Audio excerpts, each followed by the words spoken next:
来的正好，陪我说说话。瞧见外头那些人了吗？哼，不过就是个寿辰，叫他们采买些上好的玉石。可这些人呢，左一个皇太后，这银子不够使啊；右一个当地寻不见好玉，求你给个恩典，将这差事派给别人吧。一个个的推三阻四，诚心不叫我好好过寿。皇太后息怒。皇太后，底下人不懂事儿，您别同他们置气，小心伤了凤体。各省绝不敢怠慢您的懿旨，无非是翡翠价高难觅，他们手里搜罗的物件品相入不得凤眼，还请皇太后念在他们过往办事还算尽心的份上，再宽限些时日，容他们将功折罪。你倒是个善心，又跑到我这儿做和事佬来了。皇太后既然烦闷，不如真儿讲个故事给您解解闷儿。你真是变着法儿的为这些人求情。成，今儿看在真儿的面子上，我可以宽限他们些时日。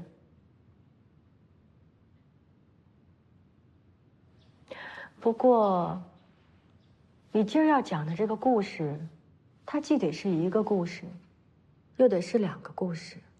这两个故事之间，它既得有关系，又得没关系。你若讲得好，我就免了他们的罚；若讲不好，连你一道受罚。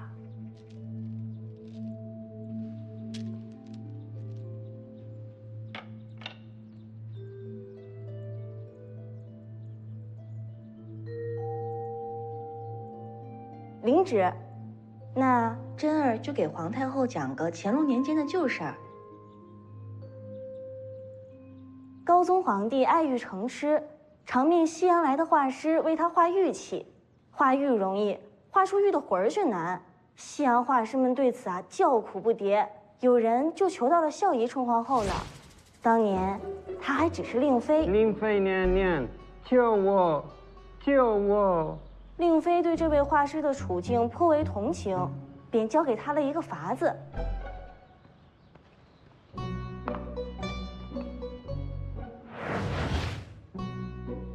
那幅画颇为拙劣，高宗皇帝自是不会入眼，就免掉了他的差使。但是后来不知为何，此事终为他人所知。堂堂帝王颜面何存？令妃自然也受到了迁怒。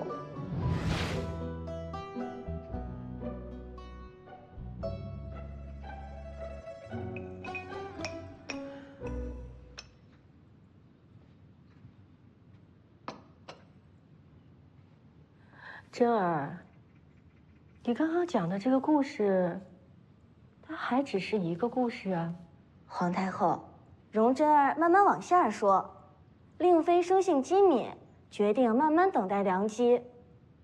当时苏州玉雕名闻天下，造办处很多玉匠都出身于苏州专主相玉工世家，玉匠姚宗仁便是其中翘楚。小人姚宗仁，恭请皇上圣安。起来吧。谢皇上。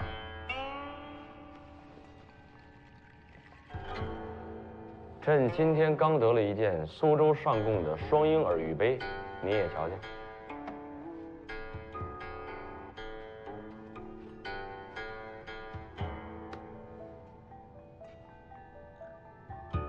朕看它杯身隐约有土石之迹，料它应该是汉世以前的珍品，你看如何？陛下，这并非汉代的珍品。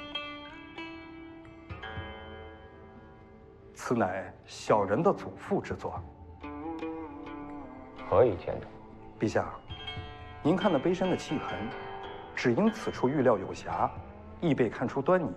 小人的祖父突发奇想，于此处钻出密如风柴的细孔，用琥珀粘之成粉，加以涂抹清润，经过烤制，待1年以后，简直是天衣无缝啊！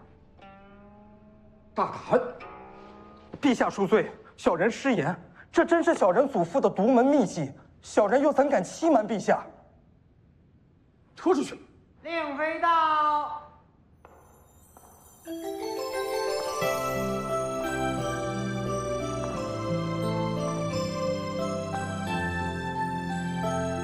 臣妾恭请陛下圣恩。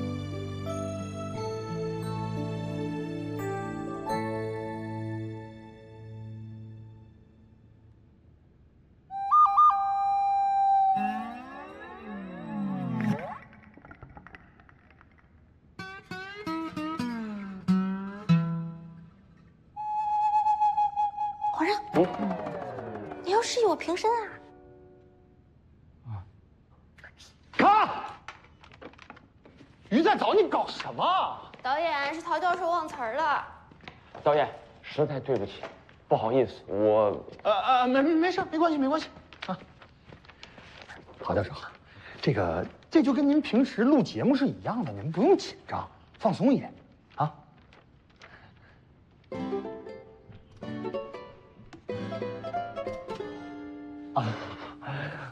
我知道，陶教授，一定是于再早干扰到您了，没关系。这样，您啊，按您的表演节奏来，您不用管他，他就是一个表演小孩，咱们放松一点啊。您跟我学啊，来，吸气，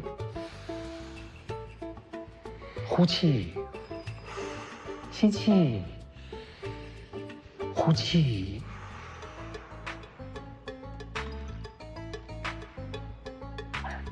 陶先生，怎么样？用了我这个呼吸法，是不是感觉好多了？啊，得嘞，那咱再来一条 ，OK？ 好，得嘞，各部门注意啊，就从令妃进开始，演得不错啊！来，各部门准备，好，来，调整啊 ，Rolling, Speak, and Action。令妃到。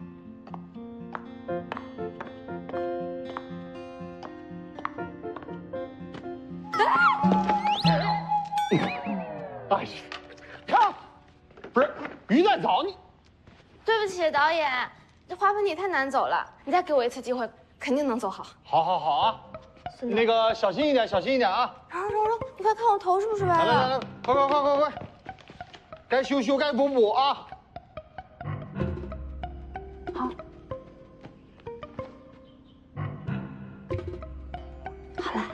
好了，导演。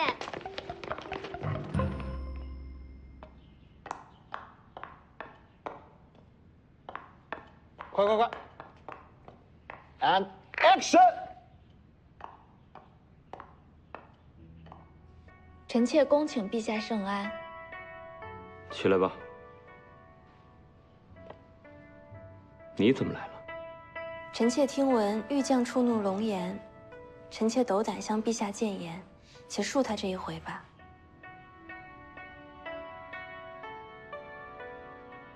那你倒是说说，朕为何要宽恕他？因为玉将杀不得。为何？明有一玉作大家陆子刚，于苏州开办琢玉作坊，以精妙绝伦的玉雕之技冠绝于世。此人有一怪癖，凡亲手制作的玉器，皆要留下子刚制的字样。嘉靖帝心生好奇，破例召见，故意命其雕一玉件，不许其落款。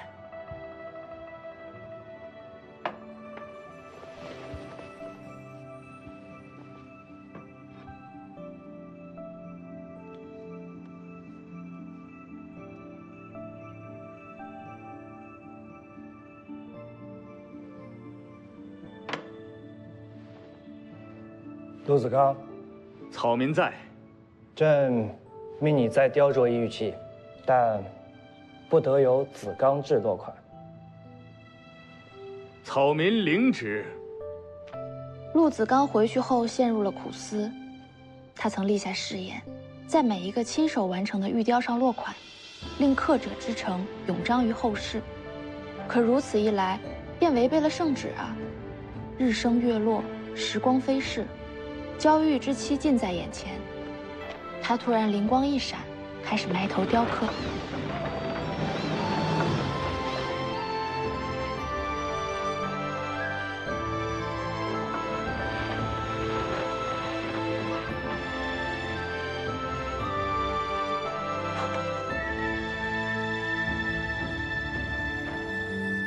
陆子刚交上了一件玉马，嘉靖帝翻来覆去的看，并未看出破绽，一时龙心大悦。玉马栩栩如生，颇受皇帝喜爱。可是有一次，嘉靖帝把玩玉马，竟意外地发现，原来那道紫钢制的落款巧妙地藏于马耳之中，不由雷霆震怒。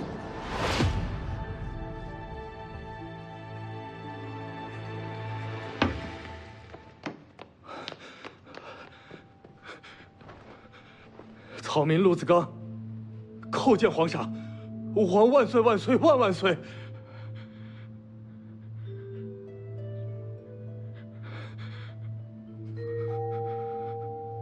陆子刚，草民在。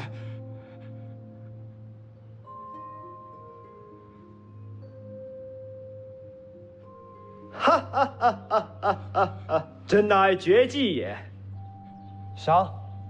赏银500两。草民谢主隆恩，吾皇万岁万岁万万岁！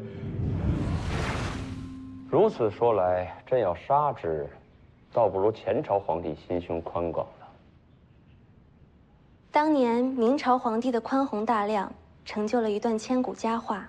如今尧氏玉雕之技冠绝天下，好的人才便如良质美玉。陛下是有为明君，又怎会跟他们一般见识呢？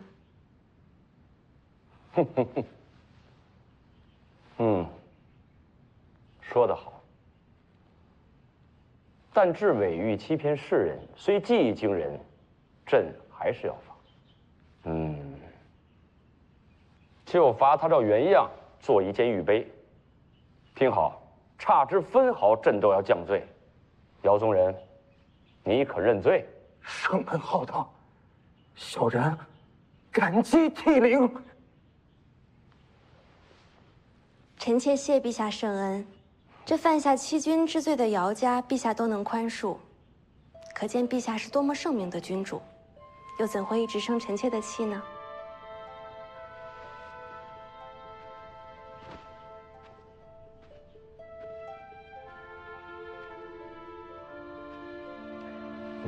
你呀，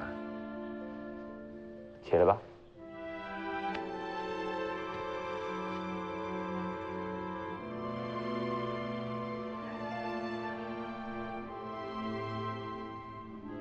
皇太后，真儿讲的是一个故事，但也是2个故事，故事里都有苏州的玉，两者自然是有关，但一个是明朝的民间传说，一个是咱们高宗皇帝的旧事儿，自然又是2不相干。真儿也不知道这个故事得不得皇太后喜欢，若有冲撞之处，还请皇太后恕罪。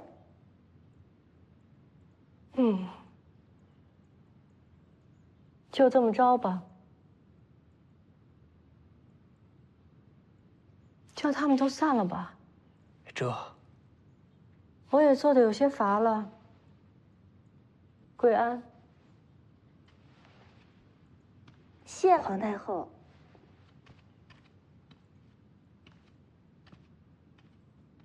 真儿，你可知那大明朝的陆子刚最后落得什么下场吗？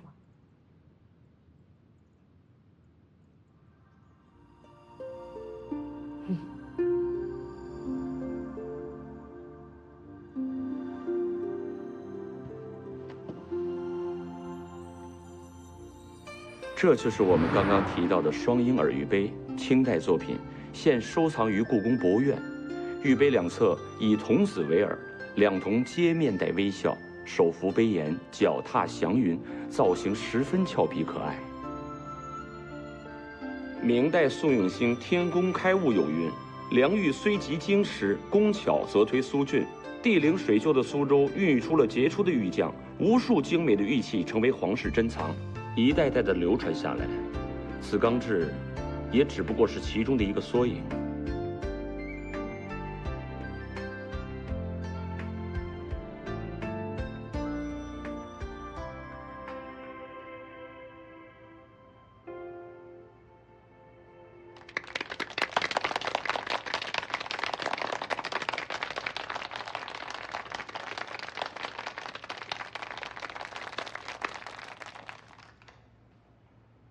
王姐，穿的真好，太漂亮了。谢谢，谢谢大家。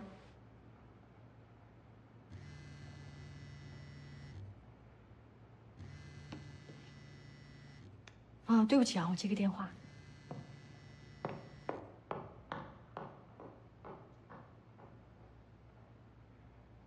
木导，木导，啊，这次时间太仓促了，让导演组费心了。没什么。哎，咱这个节目你觉得是不是不逊色于他们那个《玉器巡展》呀？在我心里，你们是最棒的。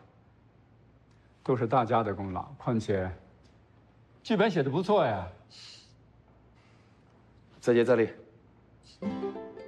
对了，于编导，陆子刚最后是怎么样的呀？民间传闻，有一回他不小心在龙头上落了款，被涛涛，如果下次有第一次，也是最后一次，你又不是第一次演戏，以前你不是参加过什么话剧社的吗？这演得很好啊。很好，陶教授，鼓励。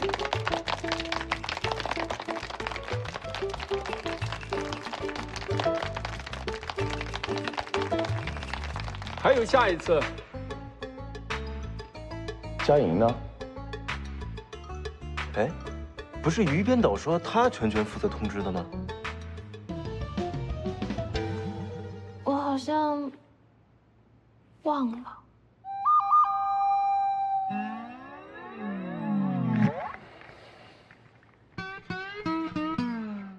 大家有没有看《传承》最新一期？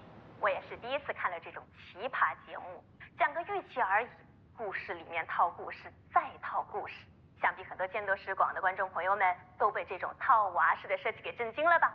但是啊，咱们震惊之后就见到那点击率就嗖往上涨，才更新2个小时就已经破1000万点击，而《非遗物语》这边完全是溃不成军呢。我现在就好期待下一期还有什么神奇操作。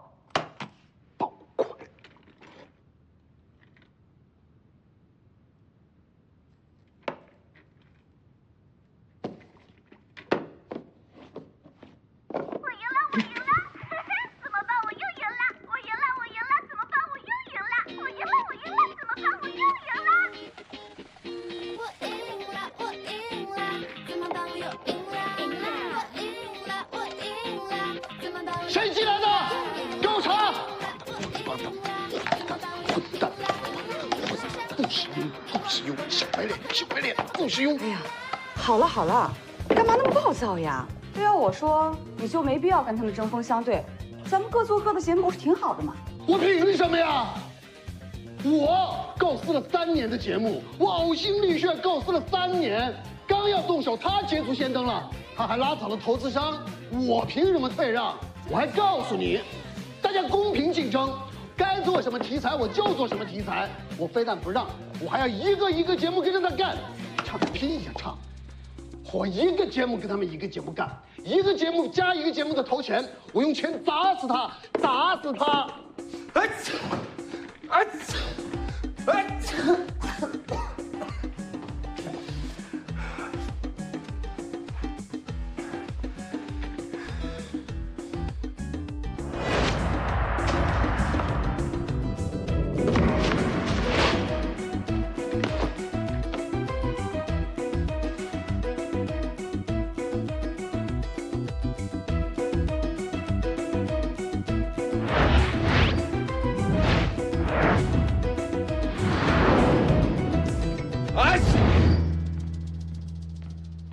之前临时改变拍摄计划，没有来得及通知你，是我的错。我诚恳地向你道歉，可以原谅我吗？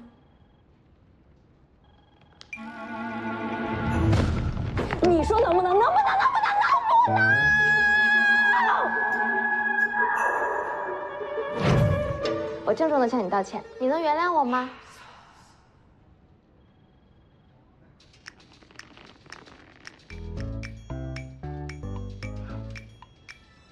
没关系，现场只能有一位编导，我理解你的选择。毕竟是我先干涉了你的工作，给你造成了困扰，换做是谁都会生气呀。哎，你没有什么别的想说的了？说什么？陪我去趟医院。啊？出什么事了？汪姐在来公司的路上出点小事故，我现在要去医院，你陪我去，你留下来准备第5期的拍摄方案，我回来就要看。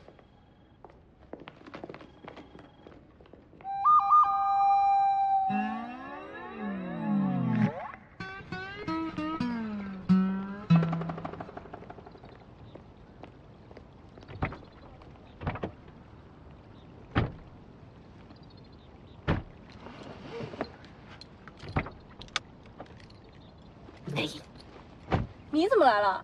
你没有听清楚我的要求吗？下车。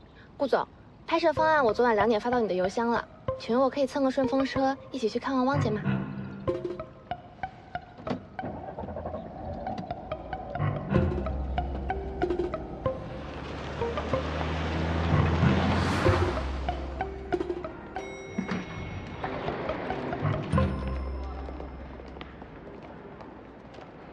木导，木导，这么巧？木导，你也是来看望汪姐的吧？都怪我疏忽，没有提前告诉你，本来可以一起来的。汪希，你病了？哎，我不是，我来看我一个朋友。来都来了，就一起上去吧。啊不，我没时间去，你们去啊。那个我还得剪片子呢，你们待我问他好，行不行？待我问他好啊，我不去，我真不去，我还剪片子呢。哎，哎呦，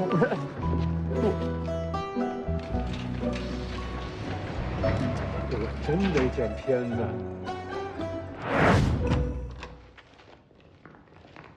汪姐，顾总，可以了，谢谢。汪姐怎么样？好点没有？医生怎么说啊？哎，你是找对了呀，汪小姐，您不知道，这位先生在外面走廊上绕了好几圈，还非说是找错病房了。我朋友住13楼，我是被他们推进来的。哎呀，谢谢您了，我送您出去啊。啊，你们都来了。都来看你。我没什么事儿，最严重的就是脸上的擦伤，然后有一点点轻微的脑震荡，这个腿扭了一下。不过医生说了，1个月就可以完全康复了。但是这个月我恐怕就不能出镜了，后面的事情我经纪人会直接打给你，跟你对一下工作和日程。汪姐，你千万别想太多，我来是来探望你的。你加入了节目，就是大家庭的一员。无论你伤得如何，节目永远会等你。好意我心领了，不过补偿的事宜还是要谈清楚。我不想因为这些琐事影响到我们之间的友情。给我买的康乃馨，那是送给母亲的花。我个人更喜欢玫瑰，而且要粉红色的。下次一定注意。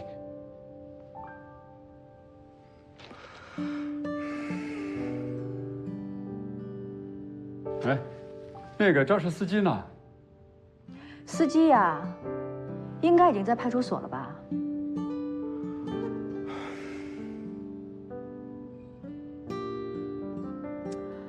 这几期的节目我上不了了，我帮你联系了文州，知道她的吧？去年爆剧的女1号，人气和流量都非常的好，主流媒体也喜欢她。而且我在想哈，咱们现在的节目越播越火，你就没有考虑过要上星吗？巧了，我正在和电视台谈这个问题，他们也希望我邀请文州做嘉宾。我说汪希宁，你现在都伤成这个样子，你还在想着工作，你要不要命啊？事业就是我的生命。汪姐，莫导这是关心你，你千万别误会。哎，谁关心他？哎，这干什么？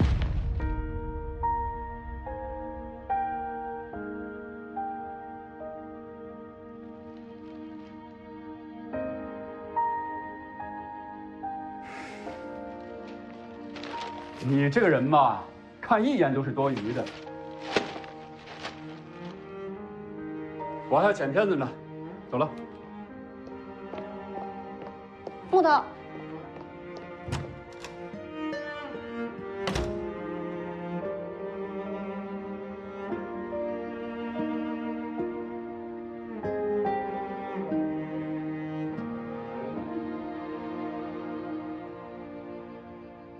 汪姐，你还是要保重身体，这些事儿可以稍后再慢慢谈。我挺好的，你们都看到了，也没有缺胳膊断腿儿，我也没有那么娇气。这个节目付出了这么多人的心血和精力，我不能因为我一个人耽误大家。继续刚刚的，我们说到哪儿了？文州。对，文州，我都帮你联系好了，你一定要打给他。谢谢。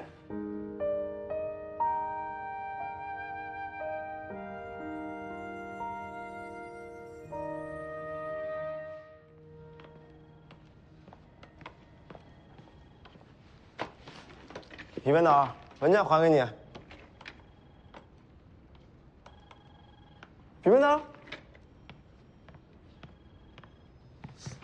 于编导，于编导，我看得见。人生呢，不是你这样思考就能思考得出来的，拍摄方案也不是凭空就能蹦出来的。好好准备一下待会的会议 ，OK？ 人家汪姐都受伤了，小鱼一定是很担心她嘛。这你就不懂了吧？于我而言呢，作为一个摄影师，摄影机坏了，我就是换一个新的而已嘛。对于一个节目来说呢，有个主持人嘛，剧组谁是不可替代的？你吗？我吗？还是他？哪怕是我们出了天大的事儿，也阻挡不了观众想要看咱们节目的心。但现在最关键的一点就是，如果我们的拍摄方案不能让楼上这位顾总满意的话，咱们今天谁都没法下班。孰轻孰重，能明白吗？好好准备。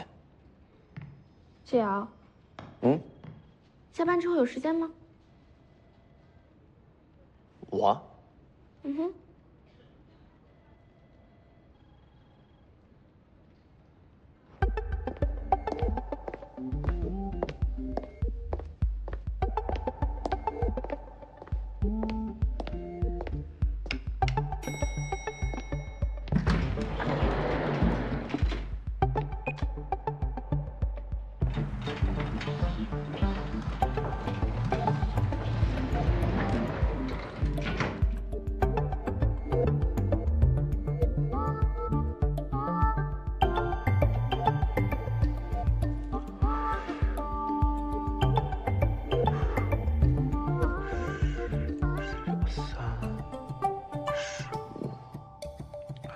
我说于编导啊，你看这公共区域全都是监控，咱们不好盯。再说咱没卡，根本就上不了那15楼。算了吧，啊。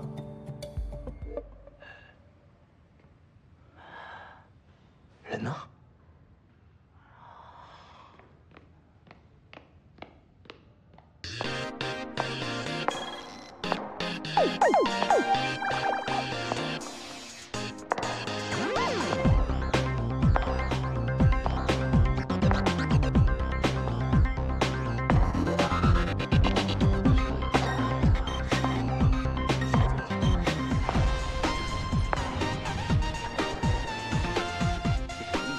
谢谢。没事，我来帮你吧。去15楼，谢谢。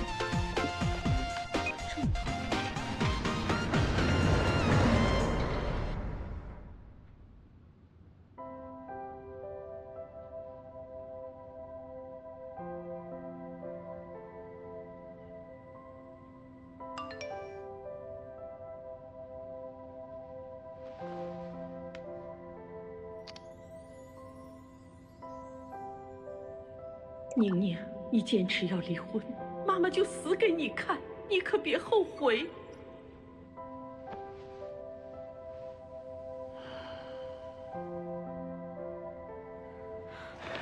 不要让服务人员看见穿着光鲜亮丽的客人就给刷卡上楼哦。现在坏人很多的，你们要加强安保，好吗？好的，女士，谢谢。小鱼，你们怎么都来了？你没事吧？我没事啊。我每天看你邀请谢瑶出去，又不说去哪儿，我很担心你，所以就一路跟着你们了。这结果又半路跟丢了，我就只能找陶教授了。那不是跟丢了吗？最后怎么找过来的？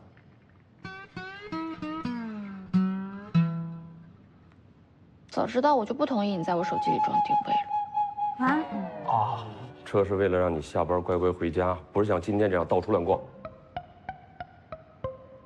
二位辛苦了，我们有事还要处理，你们先回去吧。啊，今天的事儿不说，跟任何人都不会提起来，什么事都不说。什么事啊？哎，稍等。啊？车钥匙。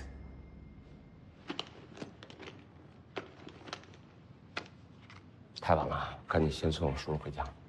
啊，明白。谢谢陶教授。行了，走了。哎，这小鱼，我干啥呀？不让打扰人家。干嘛呀？追着我呀？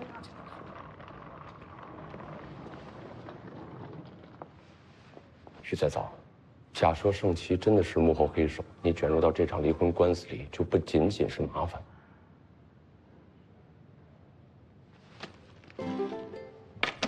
事实证明我是对的。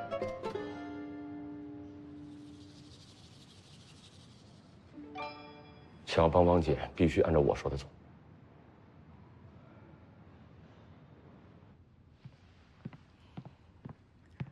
姐，你耳鸣还没好，又不是会头晕，要不咱们还是回医院吧？我没事儿。医院都是记者，我怎么回去啊？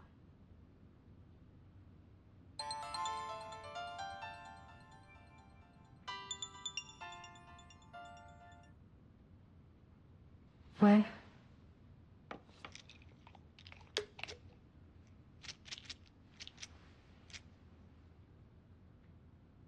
好，等我，我马上到。姐，您去哪儿啊？要不我跟着您去？不用。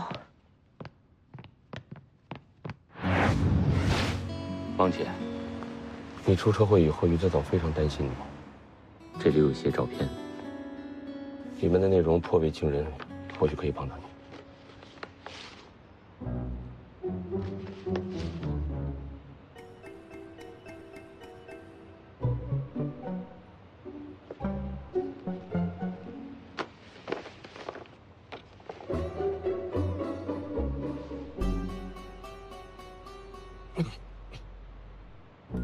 王姐，对不起，是我多事。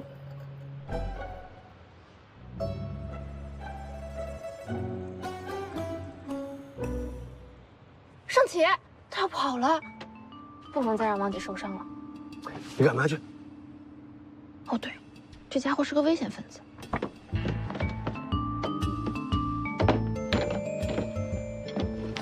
何教授，借用一下啊。不可以，你是外人，你这样跟盛琦对峙，就是毫不掩饰的威胁。说得对，来，给我用用。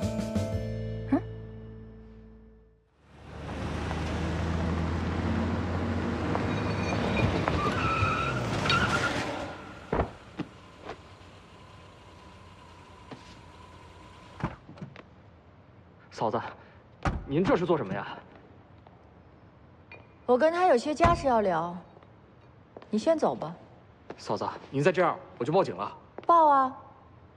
顺便把那些记者也叫过来，大家可以坐在一起好好聊聊嘛。不用报警，去酒店把保安叫来，把这个疯女人给我请走。是。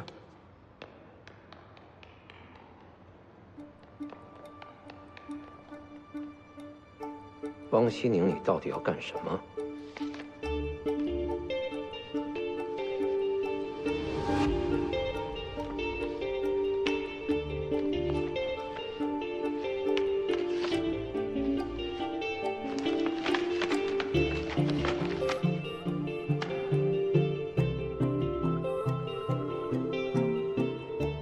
们已经分居了，我跟谁来往你管得着吗？我是管不着。律师们还在谈判呢，这也是现在媒体最关心的话题。小朋友跟的时间太短了，就凭这几张破照片，还动摇不了你良好的社会形象。不过你别忘了，我手上还有你上千张照片和1T的视频，内容有多精彩，你心里明白。我会让律师跟你谈。好啊，反正从今以后没有你说话的份儿了。邵检长，走。滚！走走走走。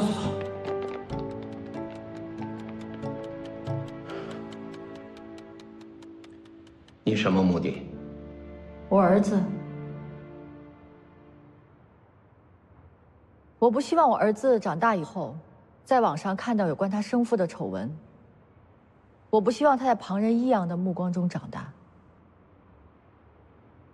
其实这些照片和视频，我从来都没有想过把它交给媒体和律师。我不想为自己争取离婚的砝码，因为我知道这些东西一旦交出去了，将来伤害的就是他。但是你真的太过分了，一次一次触碰我的底线。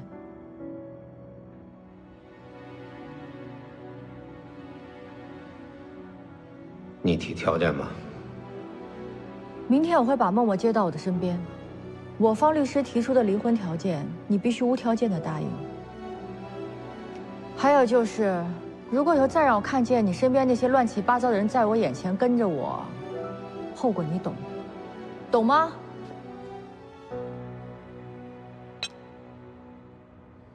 帅呆了。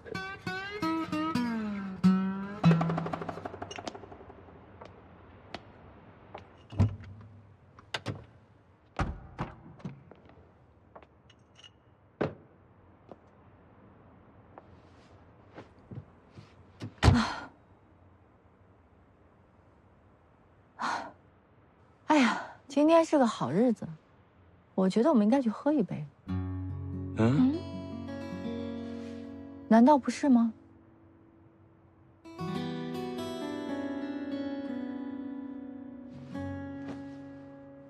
开车，开车。大家请。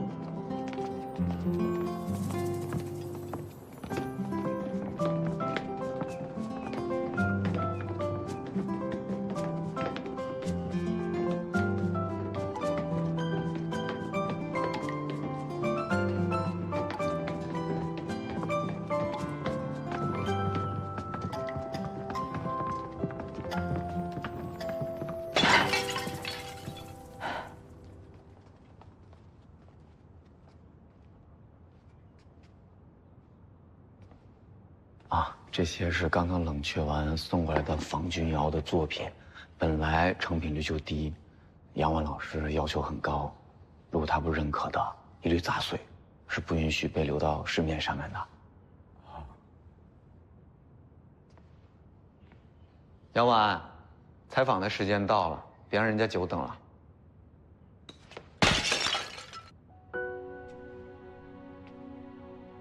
杨安老师啊，对待工作非常的专注，不理人的。我先带你们进去吧，里边的展厅有很多很优秀的仿果瓷作品。小鱼，你跟摄影师先进去。先布置一下，好吧？请拿请放啊。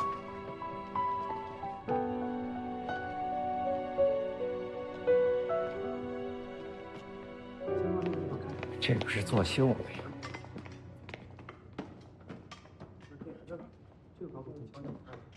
没问题。打乾隆朝的时候，杨家就是做仿古瓷的，可以说是家学渊源。杨万老师12岁开始跟他父亲学艺，一直都这样。对不起啊，肖先生，这艺术家跟常人的头脑可不一样，你们的猜测往往都离题万里。说得好，就对的。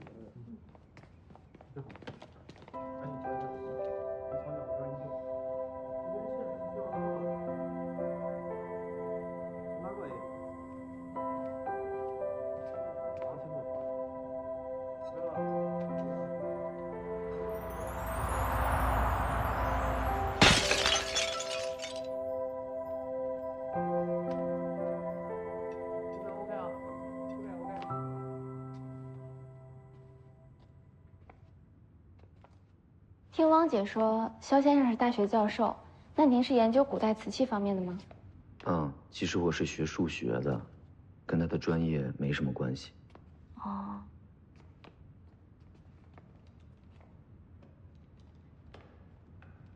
哦，冒昧问一句，您二位怎么会走到一起呢？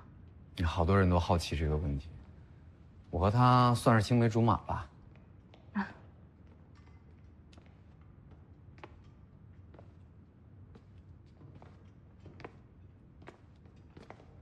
这不是杨婉老师的作品吧？这是杨婉5年前获奖的一个仿汝窑作品，你怎么觉得它不是杨婉的作品？因为作品最能够体现创作者当时的心理状态和人物性格。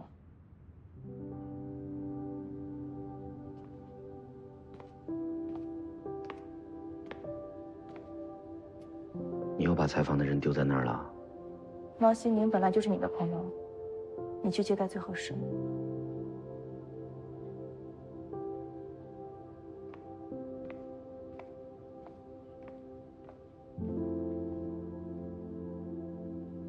有些作品是为商业做的，有些作品是为参展做的。这个房间里绝大部分作品是为我自己做的。当时家里出了些意外，情绪受到很大影响，作品的风格变化也很大。走，带你去那边看看。这个是仿宋钧窑古丁3组喜，是我早期的作品，也是我个人非常喜爱的一件。它器如古形，受音律之美，3足托以如意，去吉祥之兆。它喜内的天青色和喜外的玫瑰紫融为一体，华贵却不失典雅。走，去那边。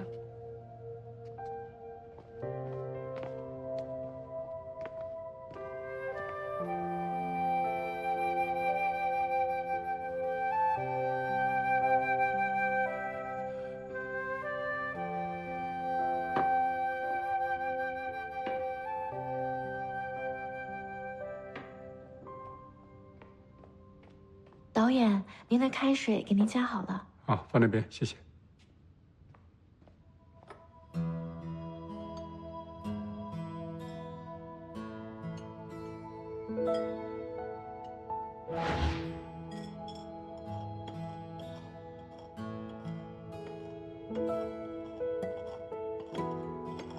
为了寻找天然开采的优质胎土，我们杨老师啊，经常会全国各地的到处跑，平时都不爱接受采访的。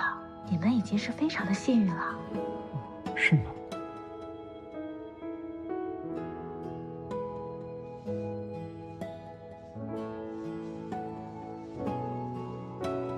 干什么？啊，我们杨老师这会儿正在配制釉料，非常考验制瓷者的水平，釉色掌握的不好啊，永远都做不出好瓷的。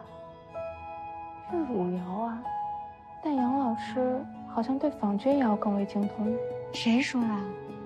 早期的钧瓷与汝瓷颇为接近，就像是双胞胎似的，业界才有钧汝不分之说。我们杨老师钧瓷做得很出色，但是这些年来在国内外获奖的几乎都是汝瓷作品呢。哎，这怎么这么热？有空调吗？哦，那我帮你取来。小梦，哎，来拿着。好嘞。肖先生，肖先生，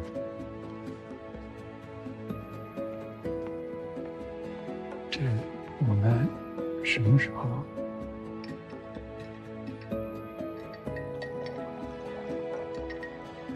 很不好意思啊，您的个人采访应该是要推迟了。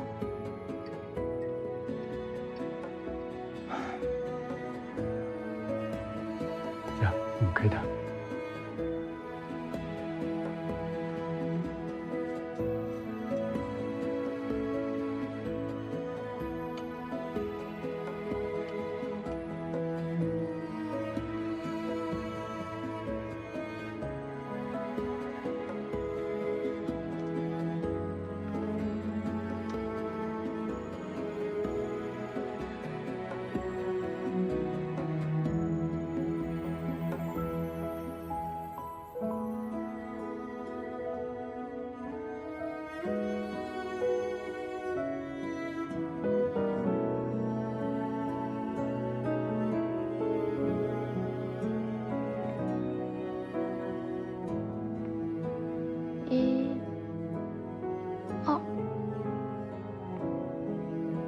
这个不是。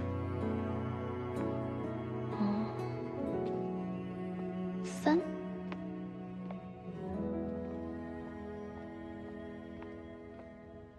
发现了什么？看得这么入神？编号03，编号06，编号12，编号29。这些都是杨婉在国际上的获奖作品，但正是凭借这些作品，她才年纪轻轻在这个行业里面声名鹊起。你很有眼光。这些都不是他的作品。你对瓷器懂得多少，就该这么断定啊？直觉。杨婉的作品，或冷峻锋利，或瑰丽多彩。其实我也一直认为，锋芒毕露、光艳夺目，才是他追求的艺术审美。可就因为这几件作品淡雅温柔，就判断不是他的作品，着实有些武断。同一个艺术家在不同时期的作品会有不同的变化。再说作品和性格的反差，很多喜剧表演艺术家本人却非常刻板严肃呢，凡事都有意外啊。我可不是在同你开玩笑哦。我知道了，我们早都很认真呢。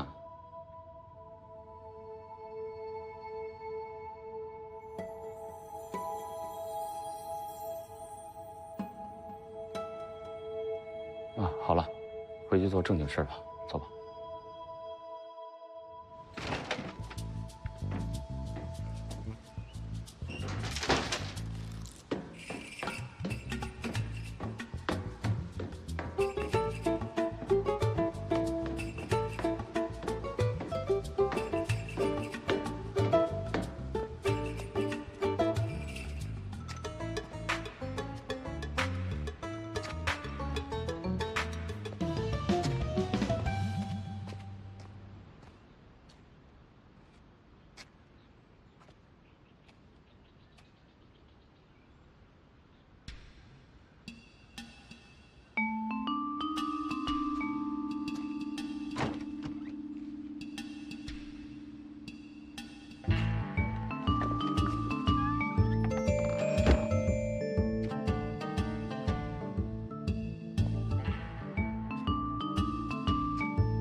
你在干什么？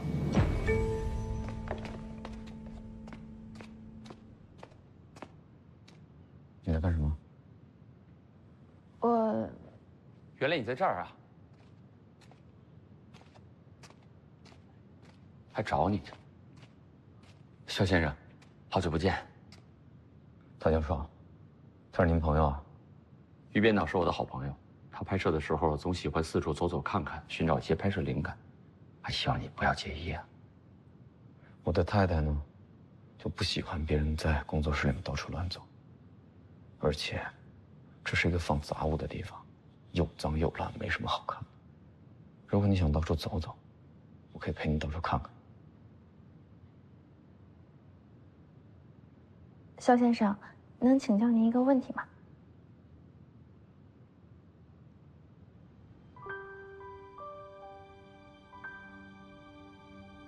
原来如此，你们是想了解关于他的故事啊？这件天青釉瓷碗色彩实在是太漂亮了，就像那句诗词，怎么说来着？雨过天晴云破处。对，那么的莹润纯净、温柔内敛，跟杨老师的风格大为迥异。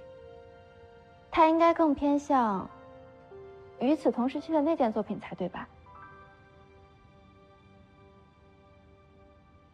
杨老师在创作这件作品的时候，到底发生了什么事儿？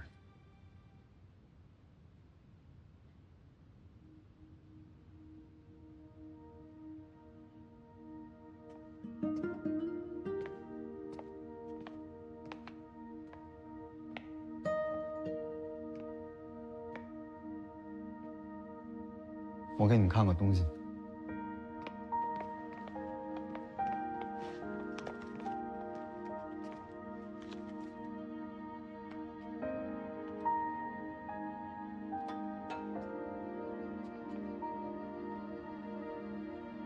她叫杨璇，她是杨婉的双胞胎妹妹。她在致辞方面的天分非常的高，我的岳父大人也把杨家仿古瓷的绝学全都传给了她。当然，她在这个行当里面也大放异彩。但是很不幸，在8年前，她在一次登山的过程当中遭受了意外，人已经去世了。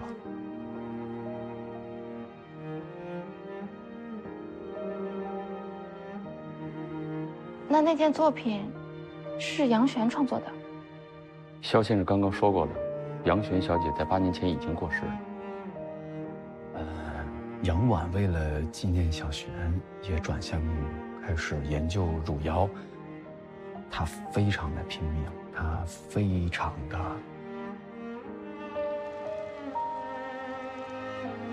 但是那件事给她留下了太深的心理阴影，让她无法专注于创作，很久都没有拿出令人满意的作品。就算是这样，她也从来没有放弃过。倔强、固执，让你无可奈何。这就是杨婉。除了外表，她处处和小璇截然相反。正因如此，她始终觉得在父亲的心里，她永远比不上早逝的妹妹。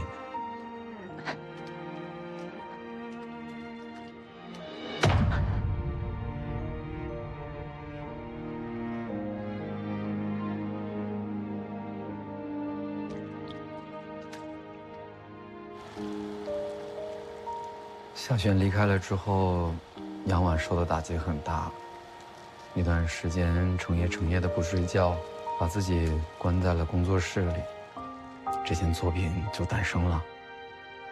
这个作品里面埋藏着杨婉对小璇的全部思念，一切都是为了纪念她。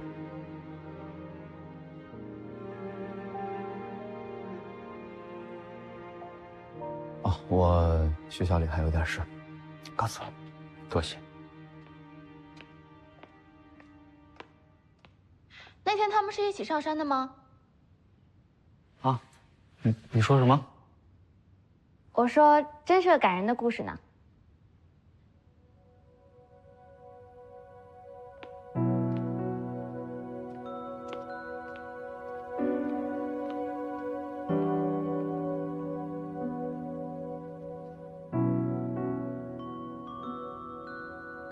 走吧，去拍摄。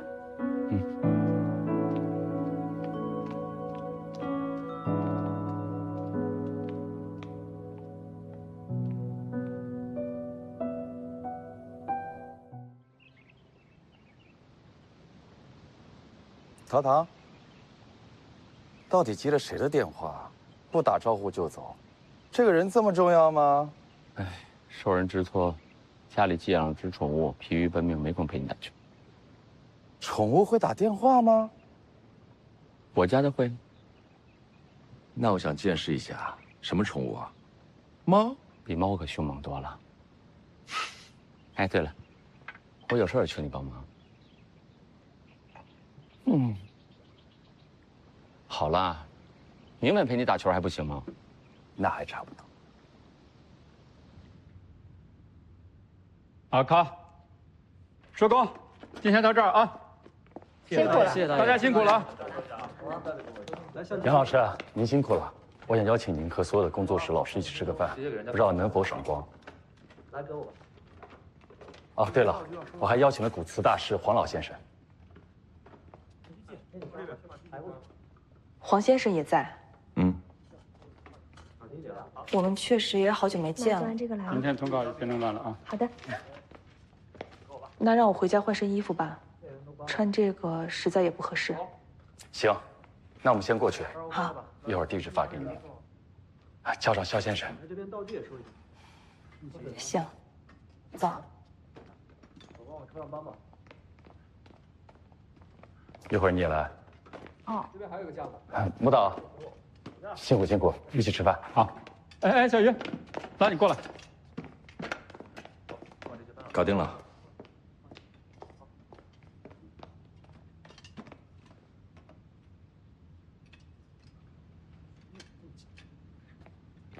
来，我来，拿着对吧？哎，走吧。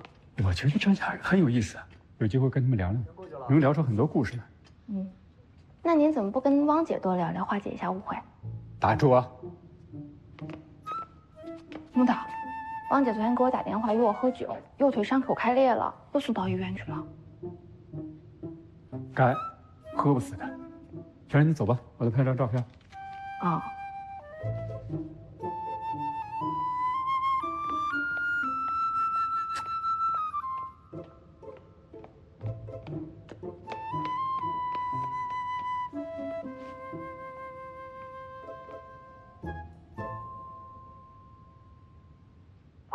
哎，小朱。哎，木导，你跟王心宁在一起吗？那她现在怎么样了？汪姐昨天伤口又流血了，去医院做了治疗，没什么大碍，现在已经睡下了。我正在给汪姐煮粥，需要我叫醒她吗？不用，没事没事。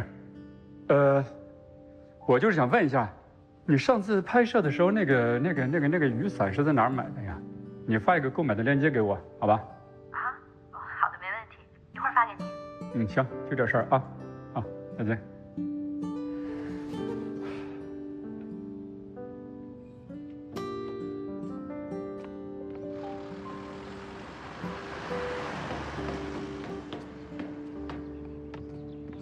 陶教授，打扰一下，2个月前杨老师要筹办艺术作品展览，向我馆内借走了中国出土瓷器大全、东方陶瓷艺术作为参考。我刚才看杨老师在忙，出来的时候没有见到他。你能否帮我把书找一下，顺便帮我转达一下？好的，陶教授，那请您稍等一下，我去工作室帮您找出来。谢谢。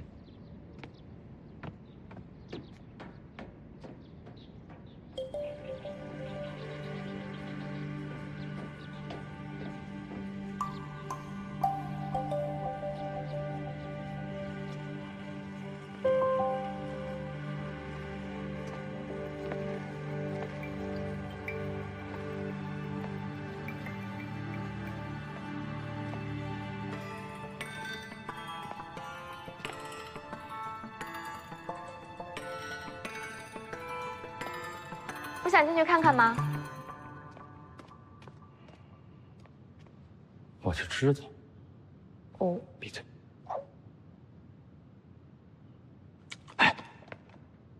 在这儿等着。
真是。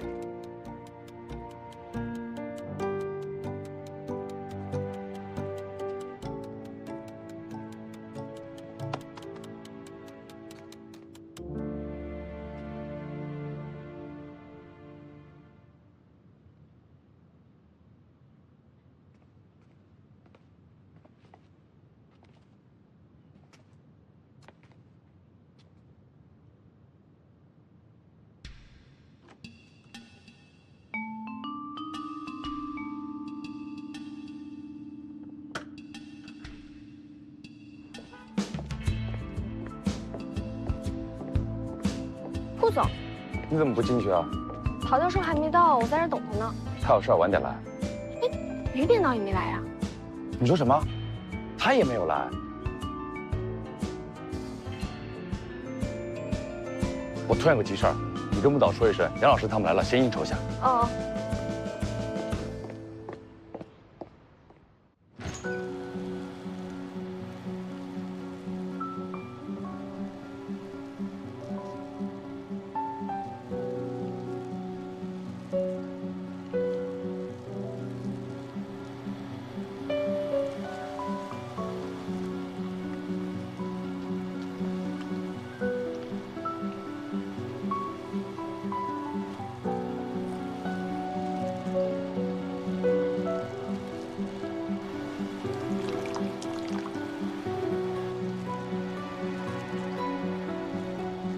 您是？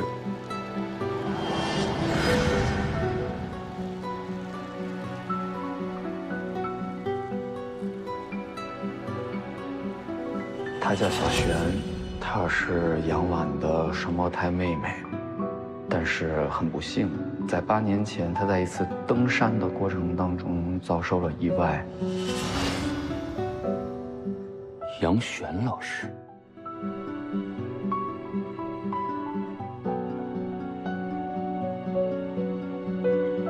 您为什么会一个人待在这儿？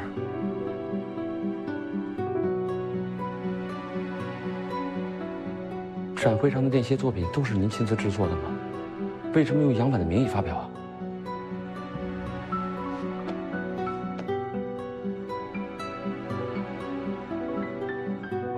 杨老师，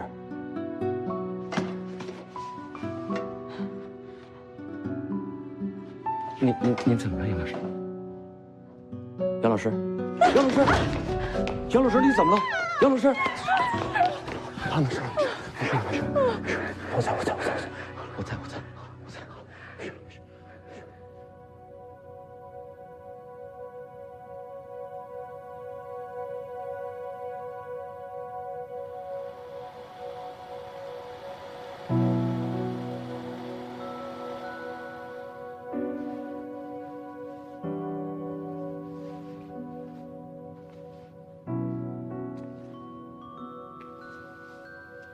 他们2个一起去登山，迷路了。我太太崴了脚，小璇说去找路，一找，人就没回来。只在几十米的山涧下面，找到了他的遗物。事情之后，我太太就一遍又一遍地说，如果当时死的是他就好了。如果小璇还活着，他肯定能够更好地继承我岳父遗志，因为他是最出色的。自那以后，偶尔他会穿着小璇的衣服，把自己打扮成小璇的样子，躲在这个与世隔绝的小房间里面致辞。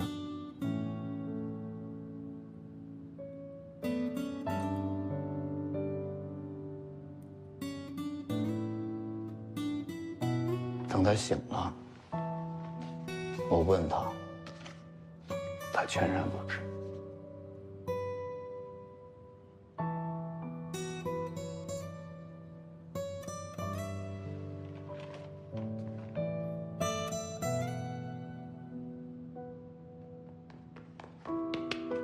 你还想干什么？我什么也没干。肖先生，对不起，实在不好意思。 ，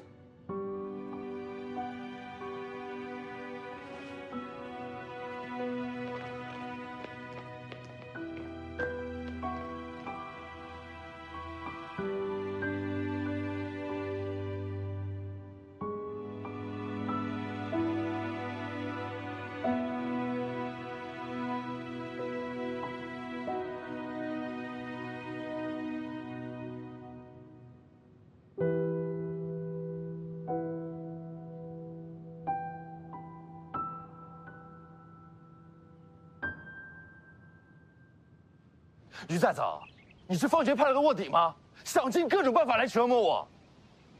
说话呀，你哑巴了？是我先来的。陶腾，你是不是也被他传染了？你怎么能跟他一起胡闹呢？杨婉是目前国内知名度很高的新锐艺术家，现在这么仓促，我去哪儿找替代品啊？不实用。这件事真的是我的责任，你不要怪他。你为什么总护着他？我没有。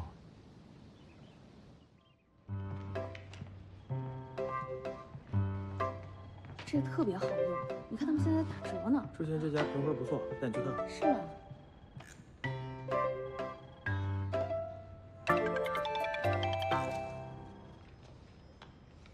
发过来了吗？是，我知道碎成这样，修复起来很不容易的，辛苦啦。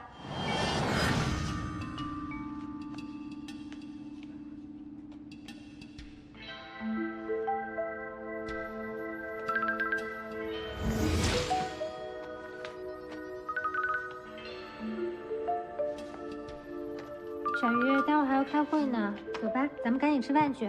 再等一会儿。休息时间这么短，还等什么呀？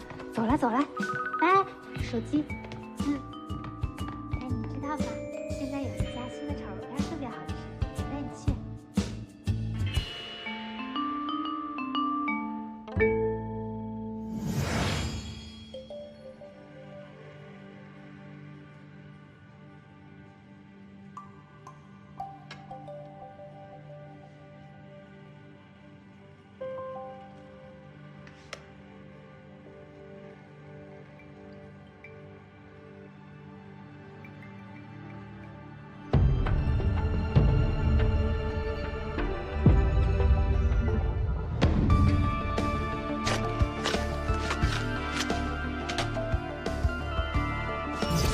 这个画面好，保持住，不要动。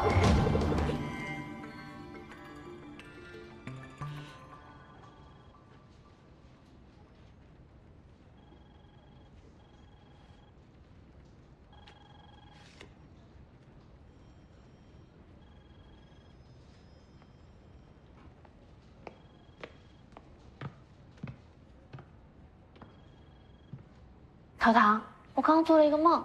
要是能拍出来的话，一定超有意思的。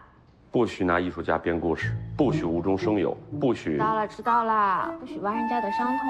你说过的，我都记住了。我明天去还照片，你跟我一起去，正式向人家杨老师赔礼道歉。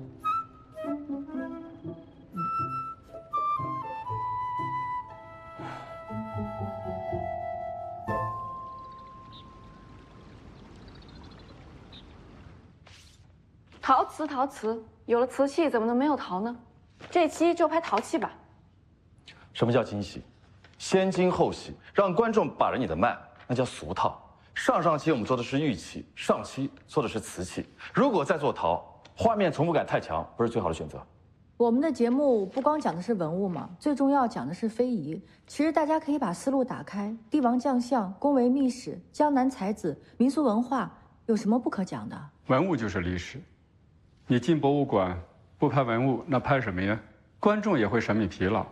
我们可以打开一下我们的想象力，对历史的人物多一些尊重。历史人物本身就是会说话的文物，古戏今说传达的就是当代价值取向和思想情感嘛。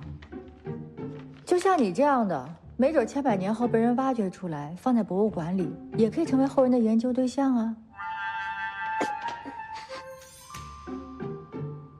这个姿势行吗？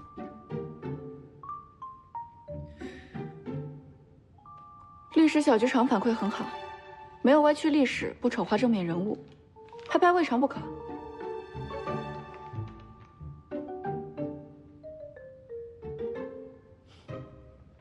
话题扯远了，言归正传，这期拍苏州园林怎么样？很多博物馆都会与民间非遗团体合作，共同开发中华传统文化项目，内容与形式有很多，不局限于文物和古建。其实我们可以……哦，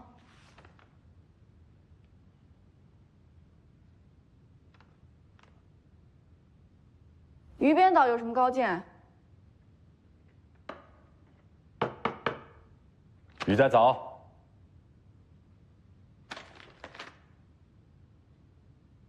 陶器被否了，你有没有在听啊？非也。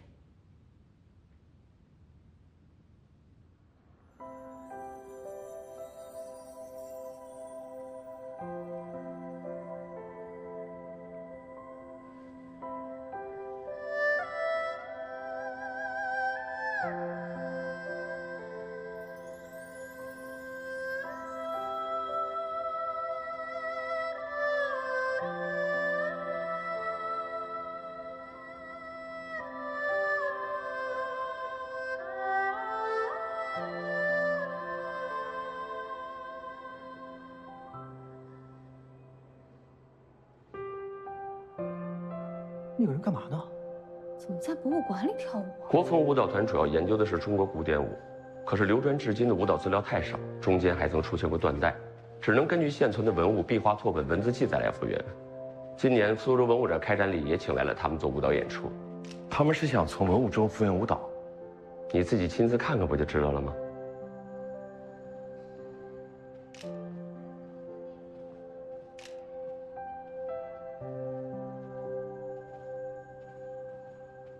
陆小姐，陶教授，陆小姐，这2位就是我曾经同你提起的顾总、编导袁佳映小姐，他们想亲自跟你谈谈节目的事儿。国风歌舞团飞升国际，没想到身为首席舞者的陆小姐竟然如此的年轻。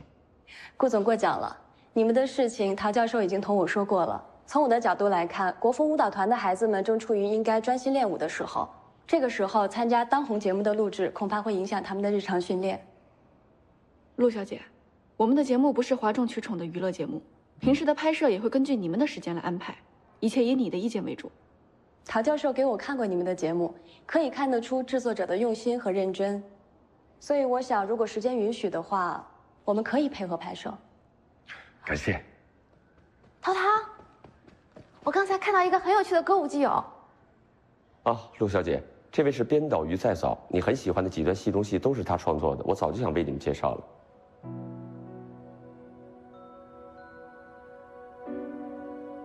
不必费心，我们认识很多年了，不是吗，于小姐？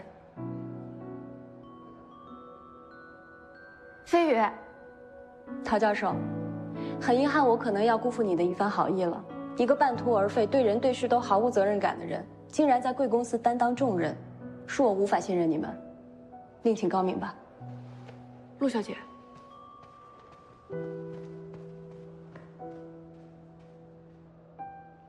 你们有过节啊？没有啊。没。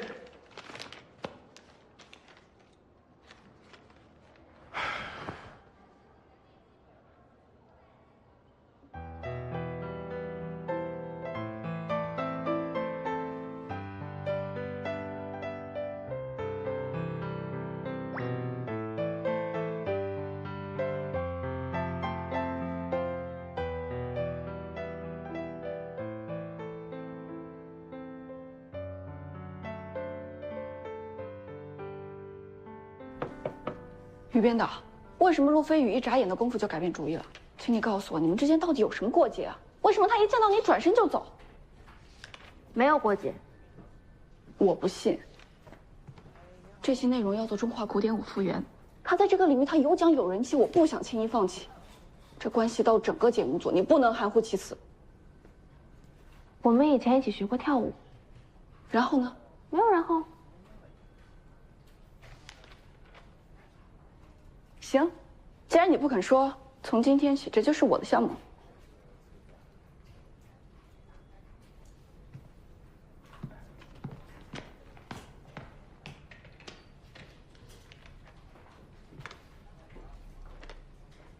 小鱼，你这要让给袁编导拍啊？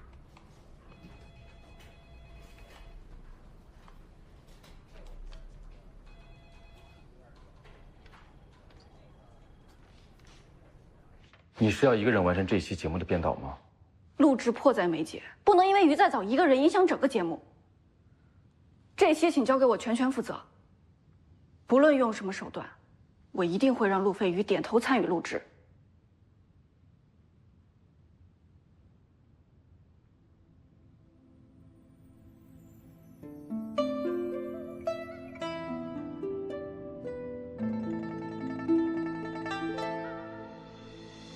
好，呼吸。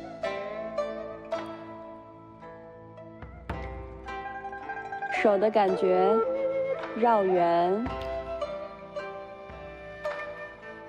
手位，呼吸。对了，快的啊，走，哒哒，好。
鱼在早。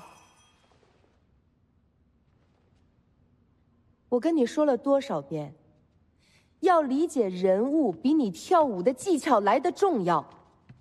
你要对角色捏碎再物化，用你的舞蹈的语言告诉所有人你到底是谁。你是青春烂漫的少女舞伎，怎么现在突然之间变成一个只记得动作的机器人呢？你笑什么？你跳的比他好吗？啊？孙颖老师的《铜雀记》说的是郑飞鹏和魏思奴在乱世里面的爱情故事，可是你一直在彩排，我从来没有在你眼里面看到你对对手有一点点的爱意。少女爱的萌芽是打从眼里面发出来的光彩，你有吗？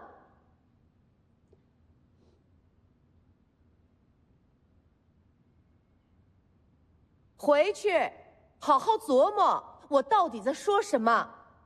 走。谢谢老师，谢谢老师。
就知道你在这儿呢。这么不小心，快喷点。你怎么带着药来的？我就知道你会在这加牌，这不买点药以防万一吗？用上了。就5分钟以后，擦擦汗吧。谢谢。怎么样，喷了药好点没？机器人？嘿嘿，你才是机器人。你说我，你说我。哎呀！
你干嘛？给你喷药啊。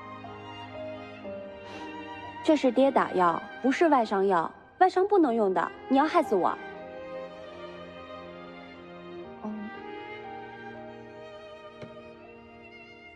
哦啊！你打我？我让你打我，我给你带药，你还打我，你站住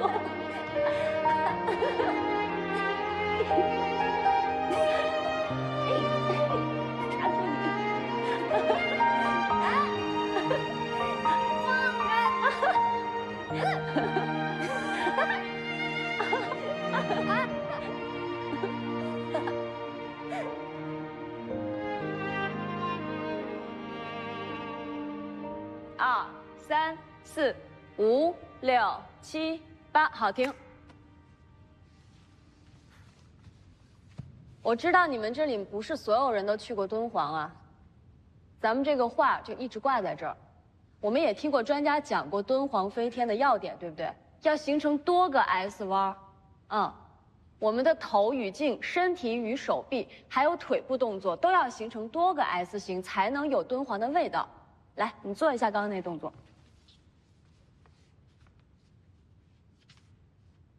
缺了点什么？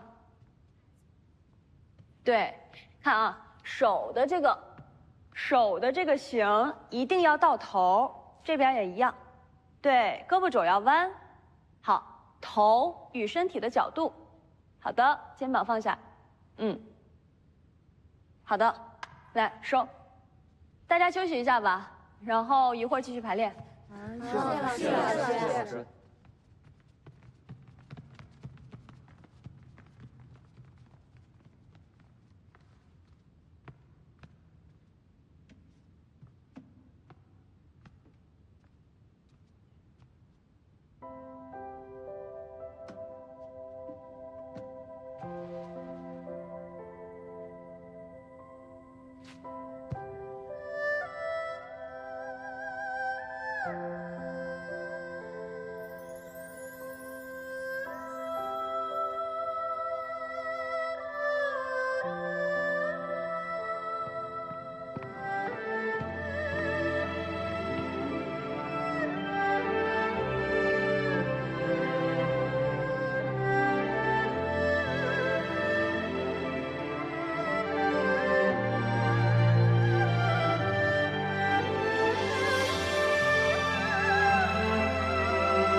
太棒了！小点声！你怎么来了？陆老师，没事吧？陆老师，没事吧？你，哎呦呦呦呦！不好意思啊，陆老师，疼不疼啊？我早就听说你们这些艺术家们呐，身上多多少少都有一些伤痛。我今天第一次看到您的表演，太精彩了！您这么执着，还坚守在舞台上，特别的敬业。哪个舞者身上没有伤啊？其实也没什么可好奇的。上我们的节目，陆老师，我别的不敢保证，我保证您一点，您的粉丝会越来越多，很多观众会越来越喜欢你们舞者，越来越关注你们这个行业，好吧？舞剧本来就没有台词，我也不需要抱怨和倾诉，舞台下观众的掌声才是对舞者最大的认可。啊，别！陆老师，挣钱方面，陆老师，报酬方面好相应，对不对？您要多少钱？您提个价。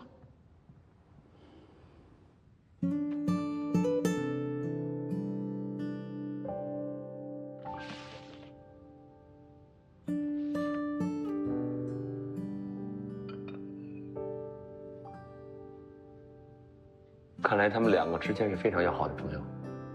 是，我当时呢在世界各地采风巡演，常常都顾不上早早，就把他托付给了我自己的老师，就是著名的舞蹈家冯玉英老师。早早呢跳舞很有天分，也很努力，冯老师一直精心的栽培他。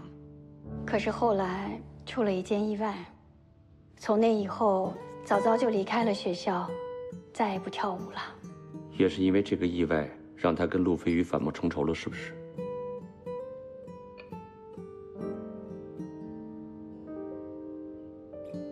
淘淘，关于这件事儿，你还是亲自去问早早吧。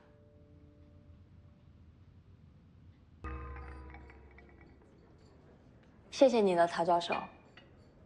我知道你很希望我去参加节目，可是于再早还在，就绝不可能。一对要好的朋友为何要分道扬镳啊？难道他真的做错了什么吗？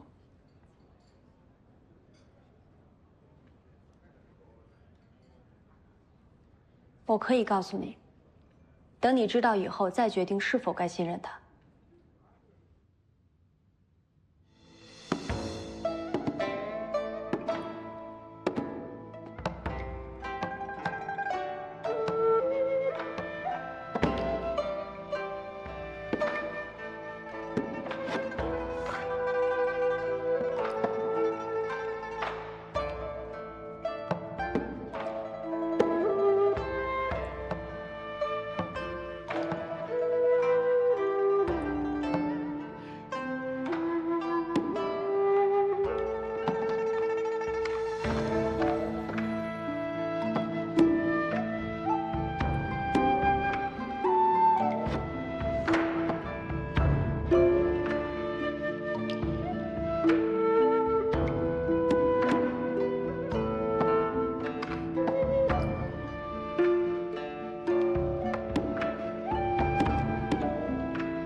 好，停。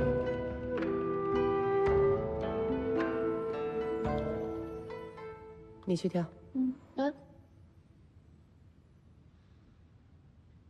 你私底下不是常常陪飞宇练习的吗？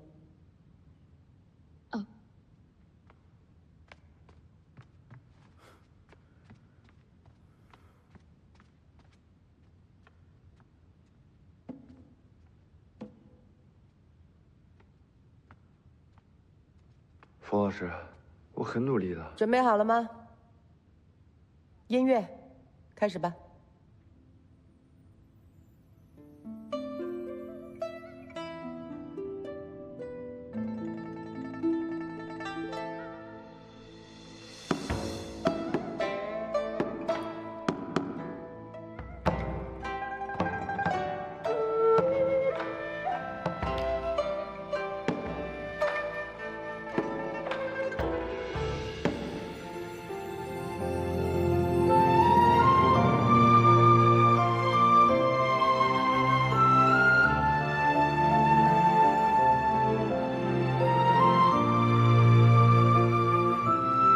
于阿姨是冯老师的得意门生，有了她的推荐，于再早才能进入舞团。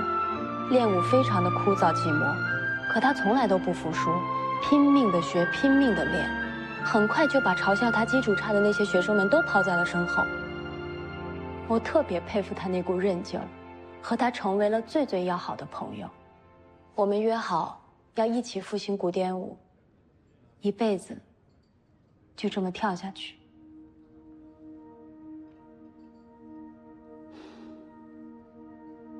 可是后来，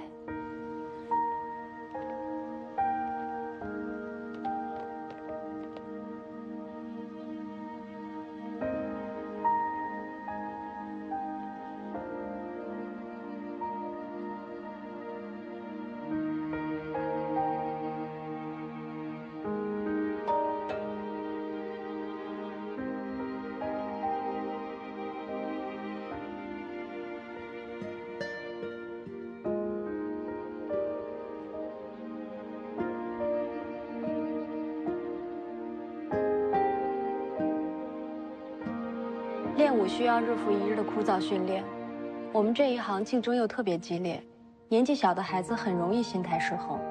正好叶医生为了搜集心理实验数据，愿意给孩子们免费做心理疏导。等一等，陆小姐，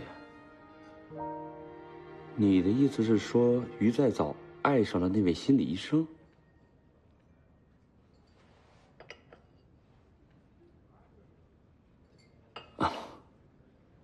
陆小姐，我想这其中有很深的误会。据我对他的了解，他恐怕……我不是埋怨他谈恋爱，他瞒着我这个最好的朋友也就算了，可是他越来越离谱，连跳舞都顾不上了。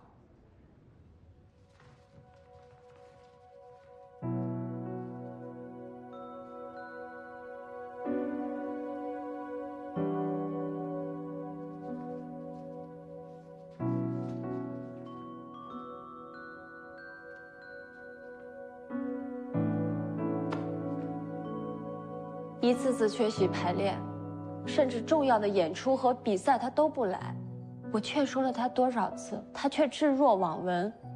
最后一次，他就因为受了点小伤，就离开了学校，永远抛弃了舞蹈，一句交代都没有就出国了。在他的眼里，我这个朋友不值一提，我视同生命的舞蹈什么都不是。你说，他这样的人，我怎么跟他合作一起去拍这个复兴汉唐舞的节目啊？他根本就不配，他不配聊艺术，他不配再碰舞蹈，他就是一个没心没肺的人。陆小姐，他不是。陶教授，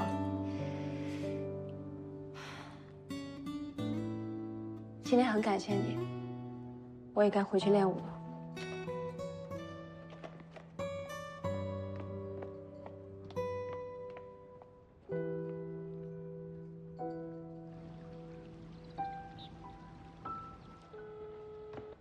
快接电话呀！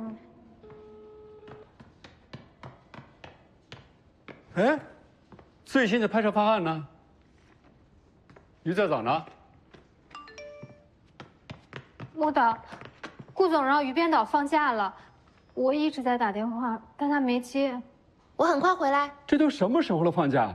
说来就来，说走就走，这节目还拍不拍啊？这样子谁还帮得了他？我继续打。穆导，我看我有一个说服陆飞宇的计划，不过拍摄需要暂缓2天，可以吗？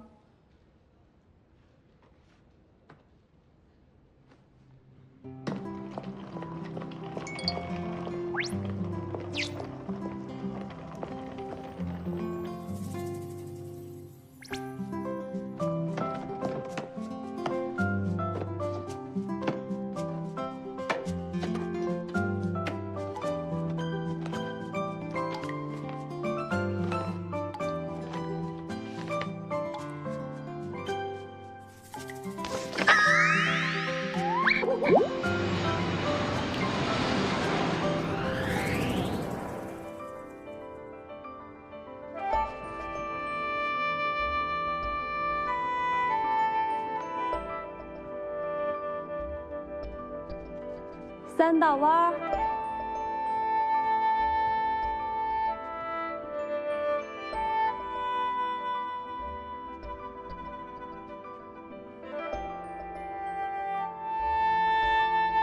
提气。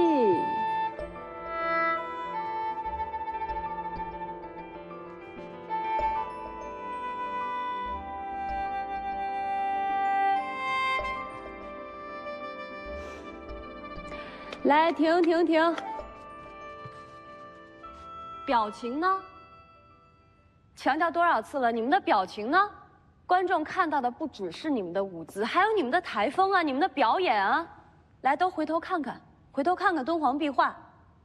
飞天是宁静祥和的神态，那个安宁祥和的神态都去哪儿了？这话可不对啊！谁说飞天市长一定要祥和和稳定啊？有时候可能会像他们一样，愁眉苦脸的。老师，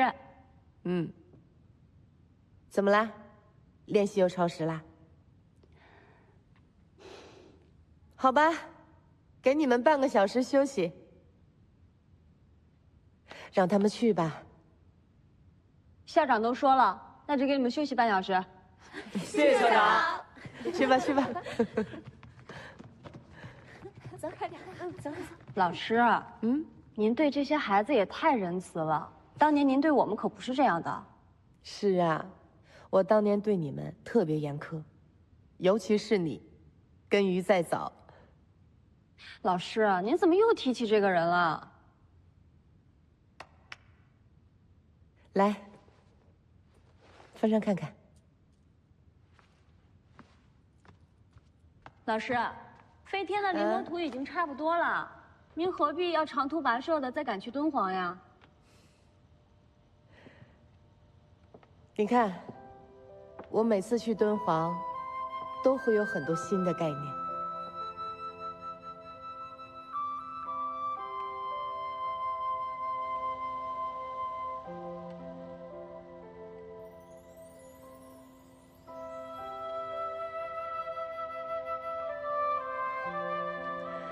这里呀，才是艺术的宝库，取之不尽。那您不是要待2个月吗？怎么这么快就回来了？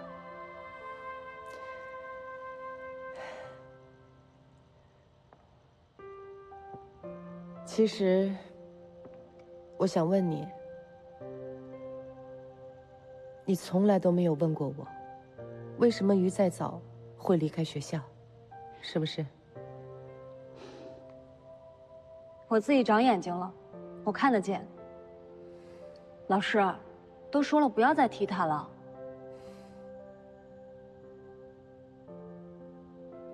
老师，您今天是怎么了？其实再早不跳舞，是我的错。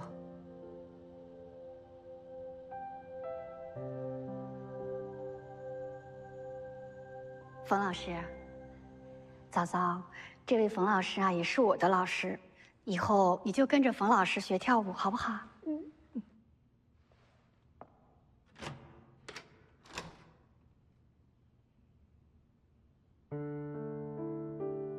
再来一遍。好，慢慢。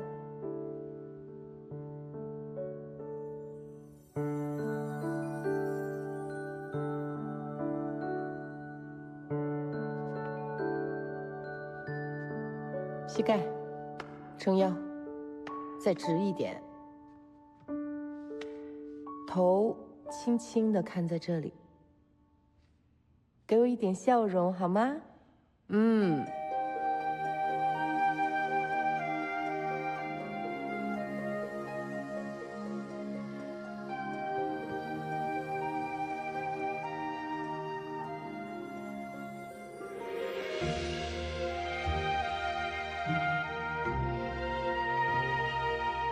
这是多么好的苗子，聪明、懂事、有毅力。我亲眼看着他一步一步成长，把所有人远远地甩在身后。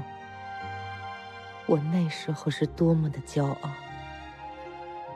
后来我发现，他有一些不正常，其实，他的舞蹈已经跳得非常好了。可是无论我怎么跟他讲，他都没有办法理解人的喜怒哀乐，跳不出人物的灵魂。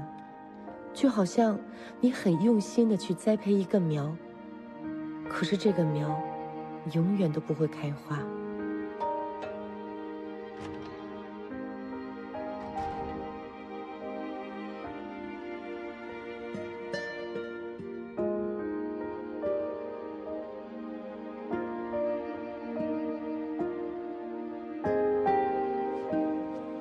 一天天的过去，我几乎都已经绝望了，直到叶医生的出现。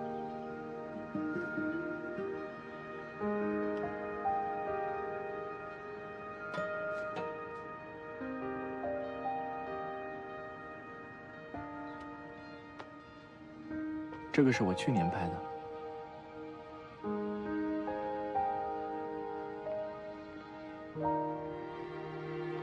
老师，我不明白您到底想说什么呀？他们没有谈恋爱，相反，是我在鼓励他多一点跟叶医生交往。我相信只有他才有包容和体谅他的心，把他从自己的世界慢慢拉回来，拥有舞蹈演员该有的敏感、纤细的心，这样才可以在这行有所建树。老师，您是觉得他跳得还不够好吗？您为什么要这么做呀？他跳得够好，可是还是不够啊。好，就算是这一切都是您安排的，可是放弃舞蹈这件事情是他自己的选择，这一点您也没办法替他否认吧？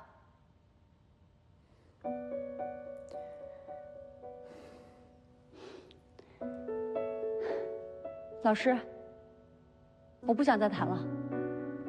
冯老师，他们是那么要好的朋友，为什么不告诉他真相呢？难道您想眼睁睁看他们永远这样下去吗？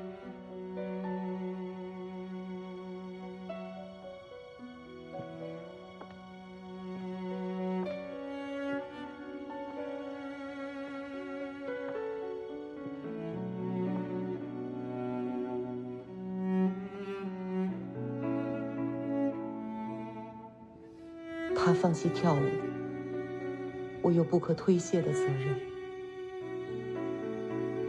其实，你比他更有天分，只是你没有他那么吃苦，没有他对自己的狠心。你出身优渥，父母疼爱，你这一辈子没尝过苦，可能这一辈子你觉得最苦的就是练舞了吧？你呀，你的脸上永远挂着一个可爱的笑容。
好听。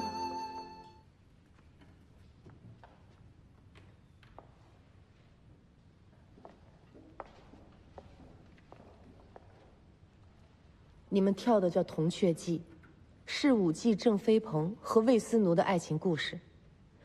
他们是青梅竹马，感情非常好，后来给曹操拆散了，沦落到深宫，过着一生卑微的生活。你能不能想象到，他要伺候曹操，他心里面是什么样的感受？痛苦，痛苦有很多不同的层面。她当时是少女，她不知道，也不理解魏斯奴对她的真实感情。而曹操呢，是一方的霸主，一个妙龄舞伎突然得到他的青睐，尽管内心怀有对竹马的眷恋，是不是还会有微妙的自得和为君赏识的雀跃？我曾经告诉过你们很多次，站在这个舞台跳的不是舞蹈，是人物，有分寸，有感情，要拿捏得很准。都忘了？他是三国里面的一个舞伎，身份是多么的卑微。我知道。知道什么？知道你跳得这么英勇就业。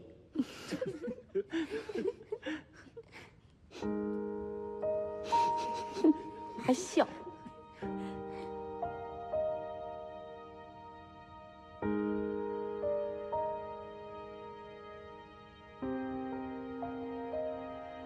您发现陆小姐对叶医生也颇有好感，所以让于再早同她越走越近，也会让陆小姐有所感触。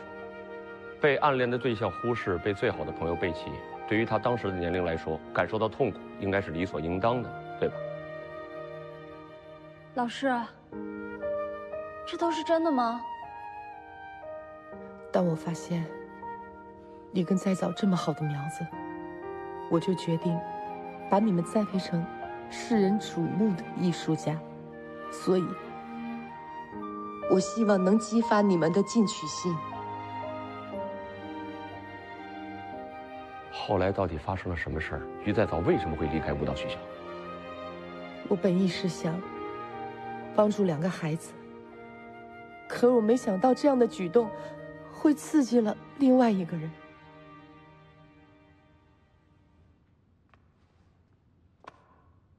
他 A 角，你演 B 角。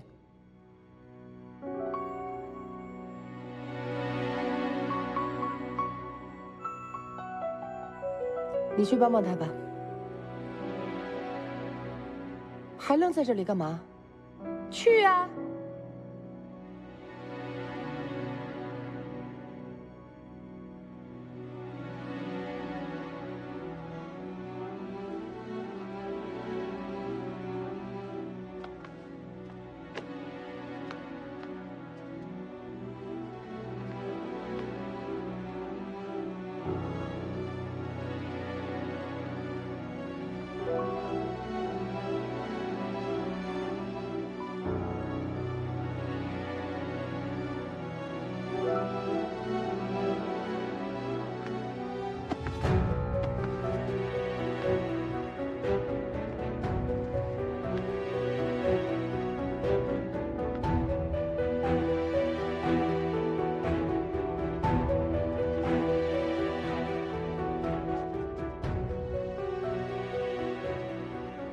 不用跳了，你们从来没有搭档过。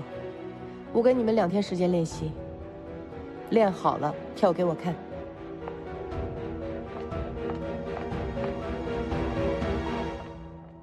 谢回一向就是你的搭档，他曾经来求过我很多次，希望能够把你换回去。可你呢？你实在是太过傲慢，小小的挫折，你就不来练舞了。所以我断然回绝了他。他对这件事情一直怀恨在心里面，可是做决定的是我，应该冲着我来。他不应该把怨恨发泄在于再早身上。在一次练习中，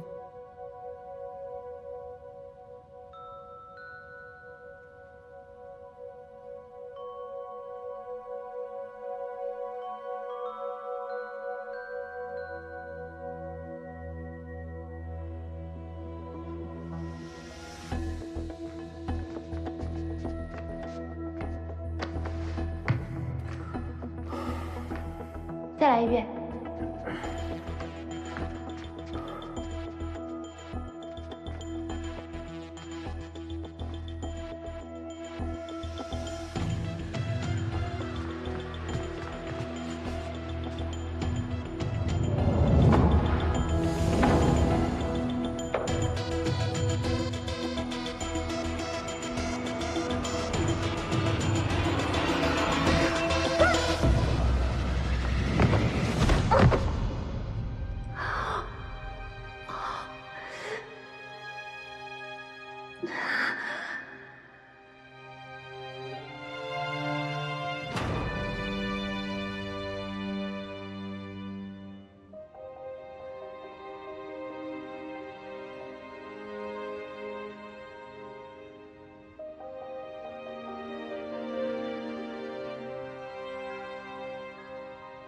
这一切都没有人告诉过我。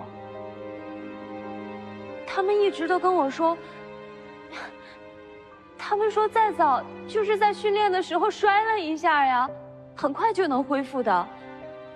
我一直以为就是个意外，就是个小伤啊。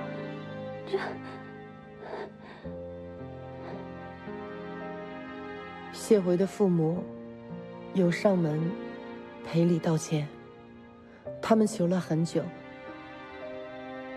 于再早后来原谅他们有个协定，说以后不再提这件事情，不想耽误谢回以后的前途。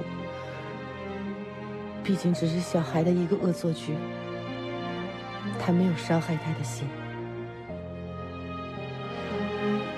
飞玉。